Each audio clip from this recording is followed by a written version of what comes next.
What's up, YouTube? It is your boy JB, and we are here today with the review for Power Book 2. This is Ghost, you guys, Season 2, Episode 7. The episode was titled Forced My Hand, you guys. So, before we get into the review, you guys, if you guys are watching this video or any other on the channel and you guys are not subscribed to the channel, I need you guys to do me a solid favor and stop taking me out on this date and having me pay for it at the end of it. Do me the favor by 1, subscribe to the channel. 2, liking the video. 3, turning on your notifications. And 4, sharing the video, you guys.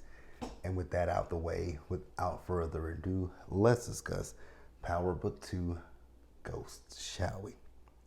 All right, you guys, so this episode, we open up and we see Lorenzo and we see Drew, right? So you guys remember in the last episode that Lorenzo told Drew to follow Kino, right? So I guess this is just the follow-up of what they're doing. So they're following, they're at Kino's spot. Kino, we hear somebody, so we think, that Kino is probably having sex with someone. And he was. So Drew and Lorenzo bust in, pop, pop, pop, pop, pop, unlive him, right? So then the girl that he was with, she was still there. And you guys remember in last week's episode when Kino came in, he introduced Drew as well as Lorenzo to one of his guys, right? So then that guy comes and Drew tells the girl, "You ain't saw shit, right?" I'm like, Drew, do you really believe that that's gonna fly? We know that Ghost did it, right? Ghost did it with that one girl in the first episode, right? But that was that was one of his biggest downfalls, right? So then Lorenzo was getting ready to leave. So when they got ready to leave, he told Kino's dude, cover up all loose ends. Well, that loose end was that girl that was in the bed. Pop, pop, she's gone too. So it is what it is, right? So Lorenzo also told Kino's guy, I forgot what his name was, that, they need to clear out this, the space so that they can push out the expansion. So then we see Monet. So Monet is at the bar and she gets a visit from Evelyn, who is Uncle Frank's woman, right? And Evelyn is asking Monet, like, have you saw Frank? Because when I saw Frank, Frank was supposed to be coming to see you. And Monet said, well, Frank never made it to see me, obviously. So then she says, and how did Frank get out of jail so early? And Evelyn was like, girl, even with that one, I don't know, right? So, she's like, my son think I have to pay for their father's mistakes. And Monet gives Evelyn's, a wad of cash, right? So then Evelyn tells Monet, what you need to tell Lorenzo is to be careful. So moving back over to Drew and Lorenzo, right? So they get home. So when they got home, Monet was like, where the fuck y'all been? And they were like, she's like, y'all forgot about dinner. And Lorenzo was like, don't worry about it, Monet. We were handling business, right? And Monet tells him that, Drew got shot. Like, I'm trying to get us out of this shit, right? She says, Drew, Zeke is getting ready to go to the draft. Like, I'm really trying to get us out of this life so that way we don't have to worry about that shit, right? And Lorenzo is like, he ain't finna live off of no other man, right? He's gonna do what he can to protect his family. Them doing this was to provide a better life for the kids. And I was sitting there thinking to myself, to provide a better life for the kids. Now I get it. Monet and Lorenzo probably came from nothing, right? But how did you provide a better life for your kids? Yes, with the drug money, the money comes in fast and whatnot, but you still have to live you still have to live your life a certain way, right? You got to watch your back from your enemies. You have to watch your back from the feds. So I don't really know how you gave these kids a better life. Like Monet just said, Drew got shot because of y'all. That's why she took the drugs off the streets and she went to Stansfield with Tariq. So I don't really understand it, but whatever. Like I was like, how are you providing a better life for your kids? But that's what Lorenzo wants to say. So we're gonna pause here, you guys. So you guys, we see Everett and Drew together, right? I could have really done without this scene with Everett and Drew. I don't know why we need these scenes with Everett and Drew. I just don't understand Everett and Drew's relationship. I don't care about Everett and Drew's relationship. Drew could be with any other nigga besides Everett. I would be happy if it wasn't Everett. I just don't like Everett. I think that's really what it is. I don't like Everett. So they in his dorm room, right? So then there's a knock at the door. So Everett goes to the door, and who is it? It's Kevin's annoying ass. There are two people this season that I need to just catch one to the motherfucking dome. Kevin is one, and that bitch Carrie is the other one. And we gonna talk about that bitch later. Like we gonna talk about that. We gonna talk about that bitch. So Kevin is wanting to talk to Everett in connection with what he had already previously told the cops, right? Everett in this moment doesn't want to say anything, and I think Kevin noticed Drew's clothes on the floor or wherever, right? But Everett this time he doesn't want to say shit. I'm like, well, it's a little bit late for that, buddy, because I mean you've already opened your big ass mouth, so I get it. Your man is in there, so you want to pretend like I'm on your side, but hey, whatever. Don't really give a fuck, right? So then Dante. Now you guys remember in last week's episode, Dante was outside of the basketball court watching Zeke. So in this week's episode, he went up to Zeke and introduced himself to Zeke, saying, "I'm your daddy." Zeke was like looking at him like, "What do you mean, my daddy?" So he tells him how he got his name. He showed him this tattoo that he has, and he says, "Ask your mama." Like, she was there when I got this tattoo. I'm like, he doesn't know who his mama. Well, he knows who his mama is, but he don't really know who his mama is. He doesn't know that Monet Tejada is his mama. So he tells him to ask his mother, right? So then we get that damn Monet. This bitch is rude. Monet is a rude ass motherfucker. Monet came into that kitchen where Diana was, and she told her, "Get the fuck out of my way, little girl." And that was a running thing with her with this episode. She just went off on everybody. I'm like, damn, bitch, smile. It doesn't hurt to smile, Monet. Like, I mean, Diana was in her on the computer. Here come Monet trying to get to her purse. Get the fuck out of my way, little girl. Bitch, you're in my way. How about you get the fuck out of my way? Like, I was sitting here before you got here, so you get the fuck out of my way. See, Monet lucky that Monet is lucky that she carries a gun. Because if it was me, I would be like, who the fuck you talking to? You rude asshole. Like, who are you talking to if I was Diana? I mean, so then Monet took her phone out of her purse and she put it on the counter. So her phone vibrates and it's Dante texting her, right? So Dante is saying, "Nay, we need to talk about him." And Diana notices that phone, right? So then, Diana is talking about the fact that, she wants to go to Stansfield. And Monet was like, I'm not finna let that shit happen. I told you to stay the fuck away from Tariq, and now you want to go up there. So I got you. You want to go to school? You going to St. John's. Go whatever the school is, right? So then, once again, Monet, she busts in on Dante. Like, no, actually she busted in on Zeke. She said, "Where the fuck were you, Zeke?" I'm like, damn, get a glad, bitch. Like, just mean for no fucking reason, right? So the reason why when she got her purse, when she was with Diana, she had a meeting with Zeke and his agent, but Zeke missed this meeting with his agent, right? She says, "That nigga, we need that nigga to put you on, Zeke." I'm just like, damn, can you smile? Can you say hi? I mean, you walked into the kitchen where Diana was and said, "Get the fuck out of my way, little girl." You bust into Zeke's room asking him where the fuck was he. Like, then you can't even say, "Hi, how you doing?" It's, "Get the fuck out of my way. Where the fuck were you? Bitch, that ain't why I'm calling you." When she talked to Carrie. Like, hello to you too, Monet. I mean, damn, Monet is a mean ass woman, right?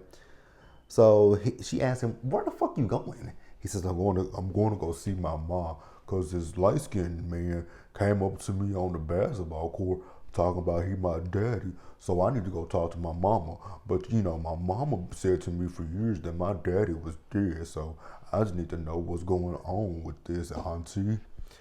So she said, "Sit the fuck down." I'm like, again, can you be a little bit nicer to people? Like, Monet was just on one this whole entire fucking episode, right? So then Monet tells him that, his dad is in prison for life. He was like, how do you know that, auntie? She was like, Zeke, trust me. This nigga that came up to you, he's just trying to he's just trying to, he knows that you're going to go to the draft. He's just trying to, get some money out of you. So who you going to believe, him or me? Honestly, Monet, I wouldn't believe. I like, auntie, you coming at me. You coming at everybody hella disrespectful in this episode. Hella fucking disrespectful, right? So then, hello to you too, Monet. She walks into Dante. Why the fuck did you go behind my back? We had an agreement. I'm like, hi, Monet. Like, you can't say your favorite word this episode was fuck. Like, that was your favorite word in this episode. Fuck. Get the fuck out of my way, little girl. Where the fuck were you? Where the fuck are you going? And why the fuck did you go behind my back? Those were your favorite word. That was your favorite word in this episode. Like, I should have took a drink every time that bitch said fuck to somebody, right? So Dante is telling her, like, Monet, I want to be in my son's life. Like, you ain't giving me the opportunity to be in my son's life. He got arrested, but then after he got arrested, he went to the he's got into the army or something like that, right? She said if he knew he had something to live for, he would have done things differently, right? So suffice it to say, she says, Zeke don't need you, and I damn sure don't need you. I'm like, ooh. You gonna eat them words, Monet. You are literally gonna eat those words. You don't know it yet, but you are. So then we, do I wanna keep going? I'm gonna pause here, you guys. All right, you guys. So now I did miss this in last week's episode. So remember that Lorenzo wanted to meet the plug in Dante, right? So at the end of the episode last week, Dante had, well, let's say Mecca. Mecca had texted Kane and said he would meet up with his father, right? So in this episode, we see as Dante, as Kane, as Lorenzo are meeting up, and Lorenzo actually brought Drew with him, and Kane was like, "The fuck you bring him for?" Kane, are you surprised? Like, really, right? So Lorenzo is telling Mecca that he wants more weight, right? Because he's getting ready to take over Queens, so he wants more weight. And then he's talking about he's trying to build up his soldiers, right? And Mecca was like, "Hey, you need more soldiers? I got you. But in return for that, he needs a bigger cut, right?" So it looks like at this point, they're in business with each other, right? So then we later see Drew and Kane. They at the crib, right? Drew was watching TV. Kane come in and turn the TV. Drew was like, "Nigga, what the fuck is going on with you?" And then also, what the fuck was that earlier? Like, and Kane is like, "Well, you feel like you strong. You feel like you big man now because Poppy is making you feel that way, right?" Well, Kane, that ain't got nothing to do with Drew. That's a you problem. That's between you and your daddy. So then Drew tells him, like, you think you the shit because he says I'm putting food on your plate. And Drew says, "Nigga, really? You are a guard dog with a new master." I was like, "Oh shit." So then Kane wants to talk about, his little boyfriend, and he says, like, "Nigga, the reason we got all this shit going on right now is because of you, because you are the one that planted Ramirez's badge in Tariq's room. Yeah, and if I figured that out, I'm pretty sure Tariq's lawyer can put two and two together." So then he says, "Well, you need to worry about your little snitch ass boyfriend." And when he mentioned his boyfriend, Drew got up and slammed his ass into the display case, and they started fighting with each other. And then eventually, Lorenzo came in, broke the shit up. But then Kane didn't mention Everett again, right? And Lorenzo says, "You need to handle that shit," right? So then we move over, and once again we got this old mean ass Monet. So she meets up with Kane. "What the fuck is so important? I'm handling shit for Zeke." Again, Monet. Hi. Like, again, she said fuck to everybody she's been in the scene with, right? We gonna repeat it one more time. She told Diana, "Get the fuck out of my way, little girl." She asked Zeke, "Where the fuck were you? Then she asked him, where the fuck are you going? And now she's asking, nope. And then she told Dante, why the fuck did you go behind my back? And now she's saying to Kane, what the fuck is so important? I'm like, again, hi Monet. You can say, Kane, what's up? You can come in and say, what's up, Kane? What's so important? But nope, not Monet. So he tells her that Dante has basically cut their supply and he's giving everything to, Lorenzo, right? I'm like, see, Monet, I wonder when it's gonna come out that, Mecca and Dante are literally the same person. That's gonna be a shitstorm right there. That's gonna be shitty. It's gonna be a whole big mess when you think about it, right? Because Dante and Monet have the son in dumbass Zeke, right? He knows who Lorenzo is. He's in business with Lorenzo. He's cut Monet and Kane's supply. He knew who Kane was prior to all of this situation happening. That is gonna be a whole hell of a. That's gonna be a lot of shit when it finally blows over, right? And Monet is flipping out because the only reason right now is, with Kane, his name is not coming up with this whole Ramirez situation is because they are able to pay, Davis to keep Davis in, keep them in the loop, right? So she tells Kane, nigga, you gotta figure something out, right? So then we see Drew. So Drew is watching his little boyfriend, right? So Drew goes into the glove compartment, pulls out a gun, and then he puts this mask on. And I'm like, Drew, I can still tell that that's you. Like, you may have covered up your mouth and your nose, but I can still see your big ass ears, and I can still see your eyes and your hair. Like, I still very much know that that is you, Drew. And I'm pretty sure Everett would know that that's you when you walk up on him. So he didn't get to walk up on Everett because Everett texts him, what you doing? And he says that he misses him, right? So then Drew pulls the mask down. He gets a little teary-eyed. He texts him back saying, I miss you too, and I'm on my way. So, somebody's going to take your boyfriend out. I'm just telling you that right now. If it ain't going to be you, that's going to cause a war too. Because the person that I really believe is going to take Everett out, it's not, I know people think it might be Monet. I don't think it's going to be Monet. There are two, well, it could be three people that could take Everett out if Everett does die. But my top person that I feel would take Everett out is actually Kane. I feel that Kane would take Everett out.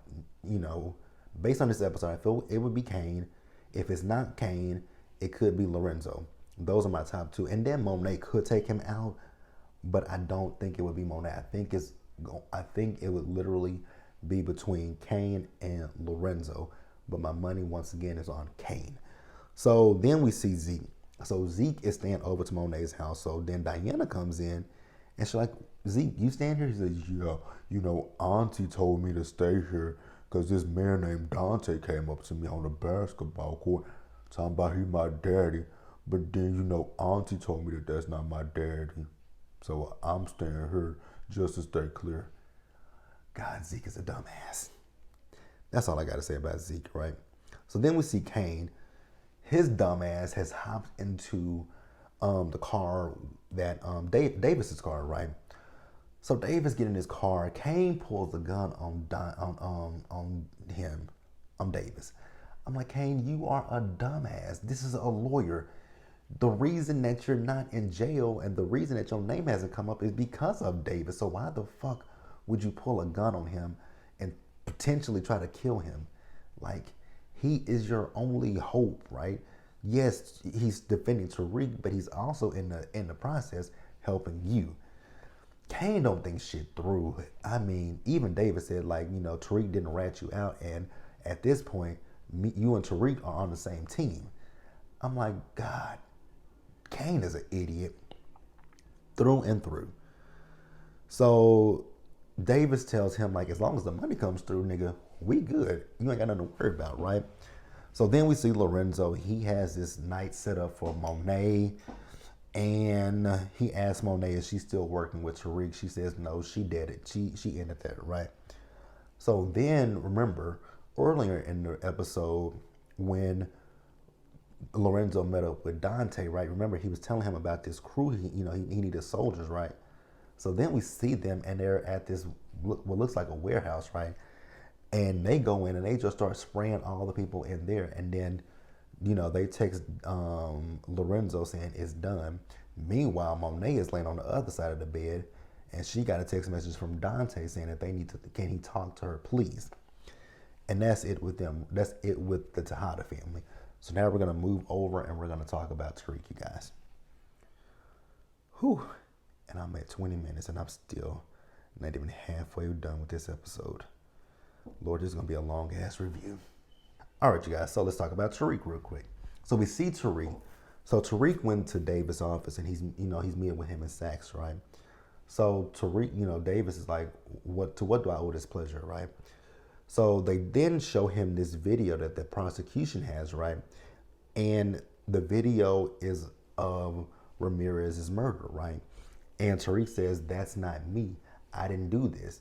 So then he says, I have an alibi. And they were like, well, who's your alibi? He says, I actually met with Paula that night, right? So Saxe was like, okay, well, Paula can corroborate that story. Dave was like, He's like, you were fucking her, weren't you? He says, eh. So then Davis says, well, who did this, right? Like, whoever killed him then went and killed Jabbar. And then, Ramirez and Jabbar were both unlived by the same gun, right, you guys? So whoever planted that, so whoever did this also has access to Tariq and planted that badge on him, right? But Tariq is not saying anything, right? Saxe is like, why is he protecting this person? And Dave is like, maybe he can't say shit, right? Which we all know. He can't say shit because we all know that mean ass Monet, that mean ass woman, Jesus the Christ, right? So then we see Tariq with Braden, right? And they're going through the scrapbook, right? You remember, he's trying to find something for Governor, Councilman Tate, so that he can use against Rick Sweeney, so that way he can get Yaz, right? So they're going through that, and then they come upon this picture. Tariq was like, he points to the picture. Braden tells him, no, like, you can't use that, Tariq, because I don't want my dad getting caught up in this, right? So then we see Tariq. So Tariq is talking to Tate. So the picture that Tariq pulled up is a picture of Rick Sweeney and Braden's dad. And Rick Sweeney is in blackface and he is pretending to be OJ at a Halloween party. And he has the bloody knife and he has Nicole in a headlock. And Nicole was Braden's dad. So Tariq was like, to Tate, like, if I give you this, you can't involve Braden's family. He was like, look here, little nigga, give me that photo. I don't give a fuck about them. I need that because I need to get Rick Sweeney's position. I was like, you're in a tight pickle, aren't you, Tariq, right? So we're going to pause here, you guys, and we're going to move forward. All right, you guys, so Tariq went to class. Then when he walked into class, we see that goddamn Milgram, and that bitch, I mean, her face was just, and she says to Tate, what kind of judge would have let him out on bail? Tate was like, hell if I know. So then she says, well, we're going to pivot away from, basically what we've been talking about. So she wants to know today, she says, she asks, should we make decisions for others without their consent? And if we can, when and how, right? So then she questions Tariq, right? And Tariq gives her an answer. Lauren, we all know how Lauren feels. Lauren is telling her feelings about the fact that, basically, Carrie, you're asking a question that you've done to Lauren. You manipulated the fuck out of Lauren. You played Lauren when they found those drugs in her room, and you flipped it to your advantage, right? And we all know why she did it. She was trying to save her own ass, right? But I don't know how well she did that because the cookie is crumbling on Carrie Milgram, right? Well, Carrie Dad Milgram. So then the kids are talking, right? And one of them brings up the situation with Lauren and the drug raid, right? So then after class, Tariq is like, why didn't you tell me about that? Like, you kept that a secret from me. And Lauren's like, but Tariq, you've kept secrets from me too. So basically, turnabout is fair play. Meanwhile, while they're talking, the bitch Carrie is looking in the shadow, in the trenches, looking at them, right? So then we move over and we see Davis. So Davis, he met up with Paula, and he's saying to Paula, so Tariq told us that, he met up with you the night that Ramirez was, taken out, right? She says, I did meet up with Tariq, but it wasn't for that long. And I looked at the file, and Tariq had ample amount of time to make it from where we were all the way over there where Ramirez was, in enough time to, basically unlive him, right? So she says, even if I could take the stand, I can't, because I would then have to tell them that the reason that I was meeting up with Tariq is because your partner that you're working with, illegally obtained a video of Tariq saying that he, took out his father, and I was showing him said video. So yeah, Davis, I can't take the stand for him. And she poured that drink out on his shoes, and she was like, goodbye, Davis. So then we see Tariq, right? So he went to Davis, and Davis is telling him, so the situation with Paula, that timeline, it's not going to work. It doesn't really add up, right? And we can't put Paula on the stand because she's not really friendly, right? So he asks him, do you have an alibi? He says, well, I was with my sister. So Davis says, okay, well, how about we put her on the stand so that way she can, corroborate what you're saying. And Tariq is like, absolutely not. I don't want to put my sister on the stand. So then Tariq he asked him the questions about Lauren, after he found out that Lauren got picked up by the feds for that drug raid, right? So then he says, okay, well, I'll have someone look into it, right? So then Sack says, well, what does she look like? So Tariq takes out his phone, he shows him a picture of him and Lauren, and Sack says, yeah, it's not her, right? So then when Tariq left, so Sachs and Davis were talking, and when they were talking, Davis, said, what was that about? And Sachs says, she is the prosecution. She is their star witness right now, right? So we're going to pause here, you guys, and we're going to keep going. All right, you guys. So then we see Carrie. So Carrie is in her office, and she's on like maybe Clubhouse or Twitter Space, right? Where the kids are talking, and we hear Brushandria, we hear a girl named Ashley, they're talking. So they're talking about one of Jabari's books, right? And how they think that the book was written about Carrie.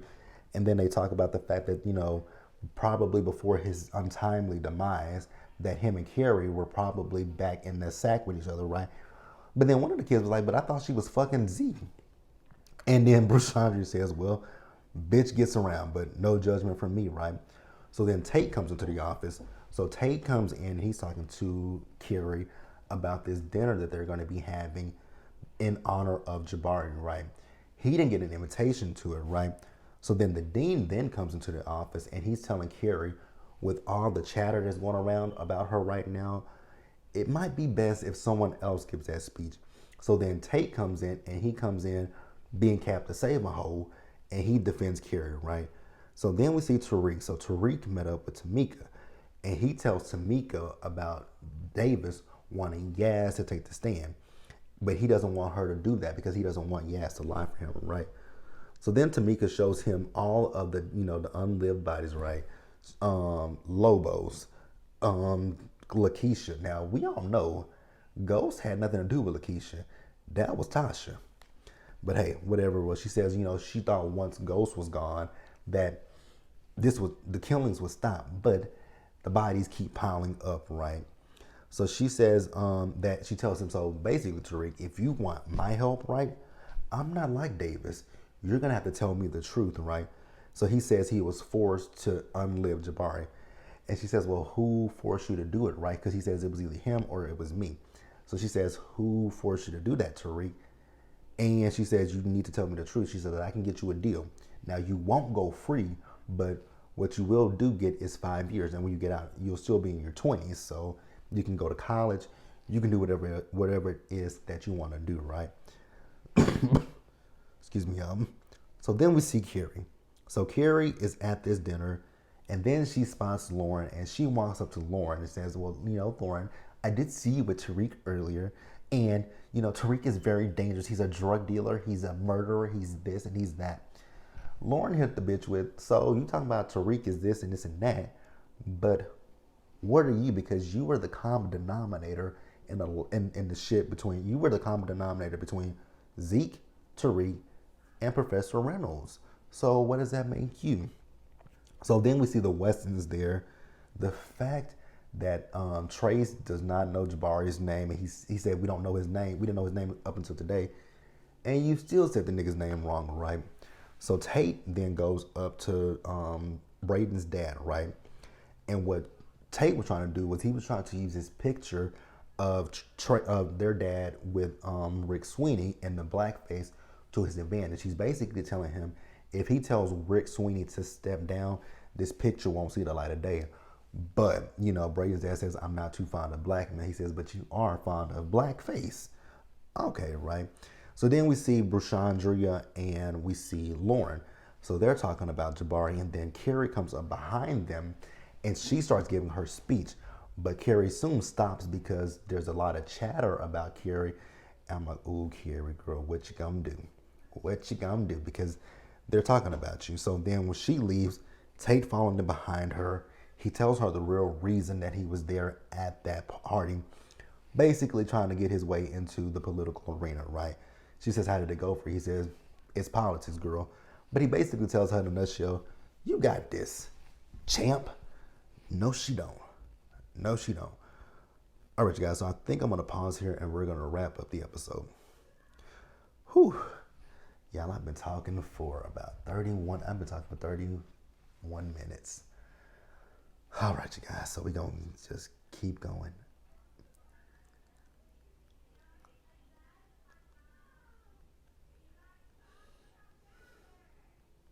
All right, you guys, so to wrap up the episode, we see Lauren. She went to Tariq's room and she's, apologizing to Tariq because when she was talking to Carrie, she talked about, the fact that he lost his mother, his father, and his best friend. So she said, I kind of prejudged you and I wasn't there for you. So for that, Tariq, I do apologize. But then while they're talking, up walks Diana. Diana goes into the room and, Tariq, she wanted to talk to Tariq, but Tariq says, my lawyers advised me not to talk to you, right? So then he's in there talking to Diana.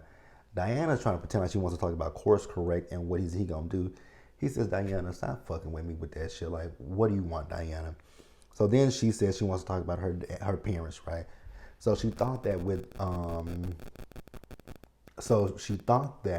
when he got out of jail, Lorenzo, that is, that, things would go back to some kind of sense of normalcy. But it hasn't. Drew wants to be with this nigga. Monet wants to get out the business. Lorenzo wants to put the drugs back on the streets, right? So it's basically splitting the family apart at this point, right? So then she's telling him that she wanted to come up there to be at Stansfield so she could be with him, right? And then we see Tariq and her get in. I'm like, damn, Tariq, you done had sex with 3 different girls. First it was Lauren, then you had sex with Effie, and now you're having sex with Diana. Damn, Tariq. Hope you're wearing a condom. Hope you're wearing a condom. That's all I got to say, right? So then we see them, and they're in court, and they're, it looked like they're in the judge's chambers, right? And they're talking to Yaz. And I was just sitting there thinking, when she was talking, I'm like, you can clearly tell, one, she's a terrible actress. No shade to the little girl, but she was not convincing at all to me.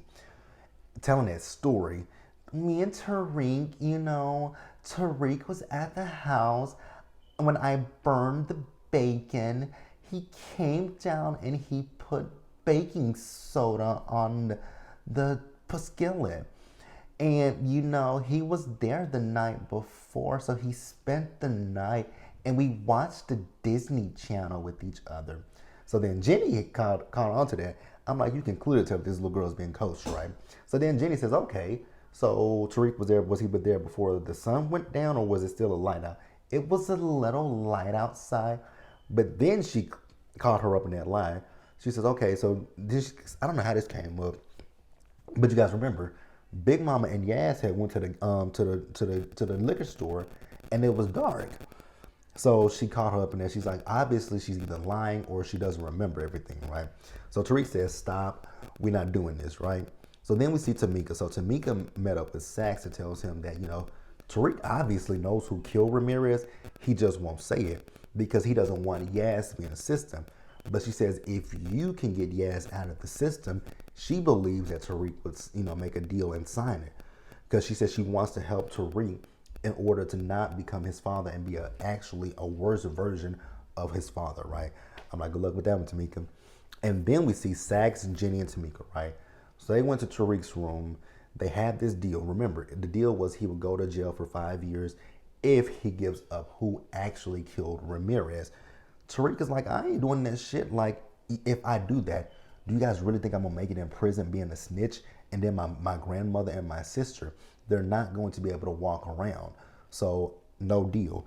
Jenny was pissed off and she just ripped the shit up and says, I'll see you in court tomorrow. So then we see Davis. So Sax is at the bar and Davis walked up on him. He was like, what was that? So you went to our client trying to get him to take a deal, right? So then Davis wants to know, like, so who, with Lauren, they want to know what she'll say and who was her legal counsel. So they found out who her legal counsel was. So then we see Tariq. So Tariq met up with Kane, and Kane tells Tariq that they have no product and that he needs to figure this shit out. And I'm like, Kane, why does Tariq need to figure this shit out? You're the one that put everybody in this bullshit. Had you never unlived Ramirez, you wouldn't be in this issue. Had you never done what you did to Ramirez, none of this shit would be happening. Then, when you planted Ramirez's badge in Tariq's room, you spearheaded all this shit. So, no, Kane, you got to figure this shit out, not me. He's like, but ain't you the smart one? I might be the smart one, but you the dumbass nigga that got all this shit done and started up in the first fucking place. Like, what the fuck? Like, you unlived Ramirez. When you heard Jabari utter Drew's name, you popped him. Then you planted this badge on Tariq. Kane, this, my nigga, is all on you. So, nigga, no, you gonna figure this shit out, right? So then we see Davis. Davis went to Carrie because Carrie is the one that, acted as Lauren's legal counsel. And now she's trying to say, well, don't mention Lauren to Tariq because she could be in danger. Bitch, you didn't think about that when you did it. So, girl, go to fucking hell. And Davis basically told her, you're digging this. He didn't say this, but I'm saying this. You digging a hole for yourself, and it's going to be a deep one that I hope by the end of this season that you are in, I am hoping and praying that the writers unlive that bitch, because I can't stand that fucking woman. I loathe, I despise, I hate Cara Dad Milgram. I actually hate the fact that Tariq had to take out Jabari. It should have been Carrie from the beginning. Like, in these last 3 episodes, y'all really got to take care of Carrie. Just murk the bitch. Murk her. Get rid of her. Throw her in the sea, in the ocean with the fishes. Throw her somewhere. Let the piranhas, the sharks, the whatever, let them just engulf her. Get rid of the woman. Get rid of Carrie. But that's it, you guys. This is a long ass video, you guys. This is almost a 40-minute review, you guys. I didn't mean for it to go that long, but I knew that when I looked at my notes, I'm like, yeah, we're gonna be here for a while, you guys. So you guys get down in the comment section and let me know what you guys thought about the episode. Leave your I always said that, but leave your comments, you guys. Let me know what you guys thought about this episode. Let me know what you guys think about Monet being a rude ass bitch in this episode. Let me know what you guys think about Carrie. Let me know what you guys think about this situation with Mecca. Let me know what you guys think about all this stuff, right? And let me know if you guys believe that actually everything that I talked about in this video. Let me know what you guys think about it. I want to know what you guys think, because like I said, about the Drew situation, because I know a lot of you guys I know a lot of people love Drew, right? I like Drew. I just can't stand Everett. That's it. I can't stand Everett. But yeah, like the video, leave your comments, subscribe to the channel, and turn your notifications on, you guys, so that way you guys are notified when I drop anything else. Share the video, you guys, and into the next one, you guys. Please stay safe. Take care of yourselves. Remember to wash your hands, you guys. Wear a mask, socially distance, be blessed, and I'll catch you guys in the next one. Bye, guys.